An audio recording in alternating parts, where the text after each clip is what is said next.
Hey guys, I did it. 14 days without a phone. It's actually day 16 now, but I am shooting this from an Apple iPhone. I haven't gone out and got a SIM card just yet, so technically I still am not, reintegrated into the network. But in this video, I just wanted to do a quick summary of my experience of not having a phone for a couple of weeks, and hopefully give you some insights into what maybe I was missing out on, what were some of the challenges I experienced, but also what were some of the things that I gained from this as well. Just to recap, I lost my phone after going on a bike ride with some friends. We went to a swimming hole. I'm pretty sure around that area somewhere I'd lost my phone. Well, once I realized I lost my phone, I quickly jumped into, it was like a mild panic maybe, or just like, oh geez, what does this mean? And I think first of all, you think about, well, what's on it? Can someone steal information? All those sorts of things go through your head. And then secondly, you start to move into a mode of kind of thinking, well, what does this mean for me in the meantime, and how can I get it back to normal? So it's almost like you just shot straight into almost like a fear-based mentality, where I liken it to a parallel of maybe you get a negative diagnosis, from your GP, for example, and then we rapidly operate out of fear and we straight away look for a resolution. So we want a pill or a surgical intervention or something like that to get this sorted, get it done. But what if we pause to reflect on the potential meaning of this, or the path that you've been taking up until this point? And doing that before you actually leap straight for the remedy. And that's probably the biggest thing that I've learned from this experience. So initially I felt that I was going to be totally disconnected from, my community of friends. I also felt that my life is going to be inconvenienced in some way. So I needed to remedy that. So I thought how I would do this was just give you my top 4 challenges and my top 4 gains from all of this. And we'll start off with the challenges. So the first challenge that I experienced is the obvious one. It's instantaneous information that we're so used to accessing at all times.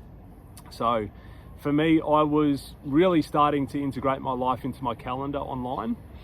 I was also really, using things that I never even thought of, like just Googling information, things about, researching certain things, or if someone had a question that I could just ask Google and get the answer. Things like just really having a look at the radar, like the weather, instantaneous access of information. So that was the first challenge.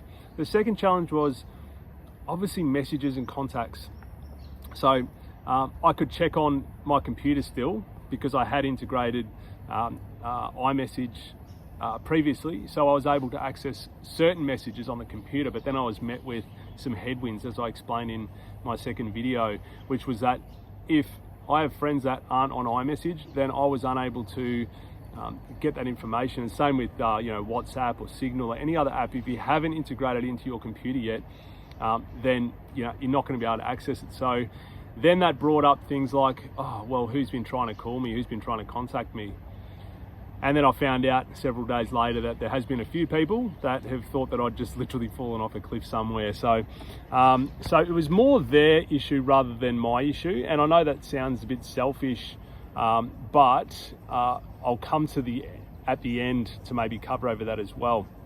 So the other thing that I found was quite an inconvenience was security. So 2-factor authentication, setups for banking, for crypto, for my work iPad, for anything like that needed that extra layer of protection or security, I was unable to access it. It made it quite difficult. So there is, a few challenges, and that is all part of us being integrated into this crazy technological world that we live in, that adds to convenience, but also keeps us linked to our phones.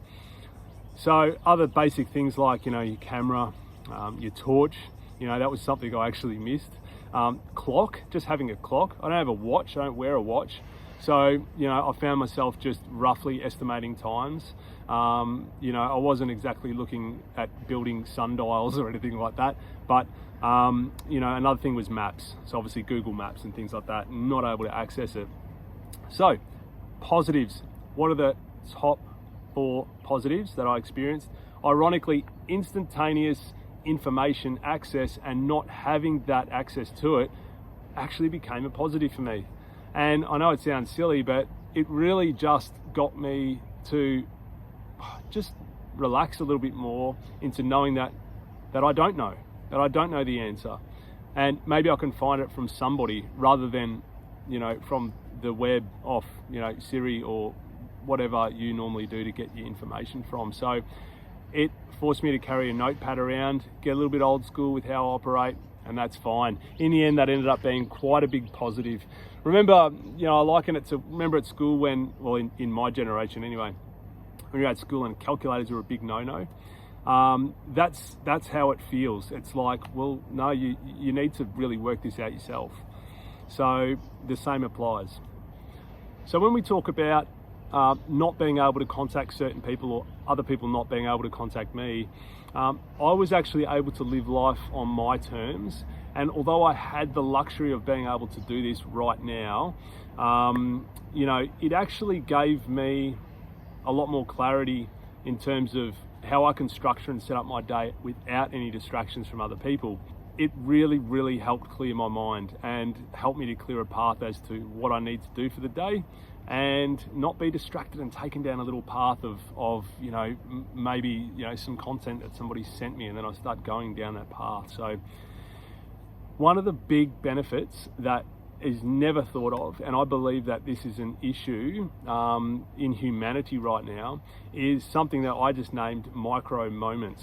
So it's when you're just kind of either sitting, standing, walking, whatever you're doing during your day, but you just find that you've got a spare 30 seconds to a minute, and instead of just sitting still or having a look outside or just relaxing or resting your mind, you'll just go straight into your phone, into an app, into some sort of habitual process again.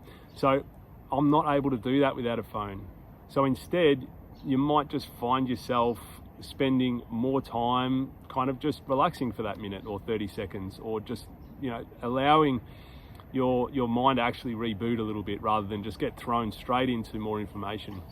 So the final point, the final positive point that I had was that because I didn't have a phone, I really increased my connection to who I understand myself to be without any distractions from other people's agendas, other people's anxieties, other people's deadlines.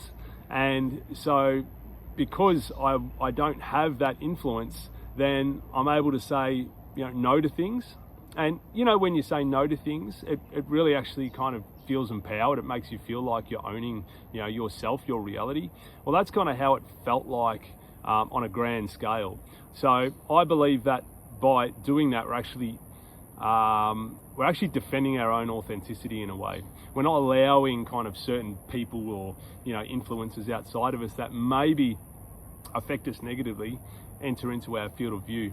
So overall, I believe that it's been way more positive than negative in not having a phone for a couple of weeks.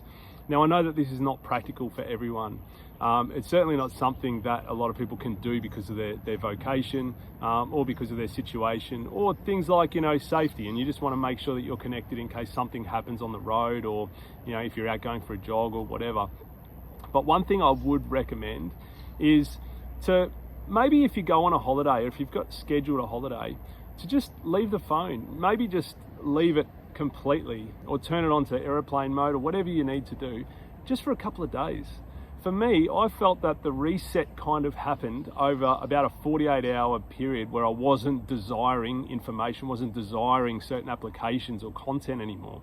So it's almost like, as silly as it sounds, maybe it's like, an addict, someone who's addicted to prescription medication or heroin or whatever, going through sort of like a period of purification where you really have to kind of go through the purge. And I feel that that's really important, and it really helped me to stop grasping at things and to feel that I'm not devoid of having certain things anymore. So that probably took about 48 hours to 72 hours. So if anything you take away from this is that maybe just consider to have a weekend without a phone and just see how it goes.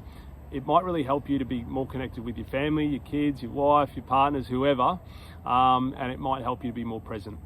That's it. I hope you got something out of that experience. I certainly did.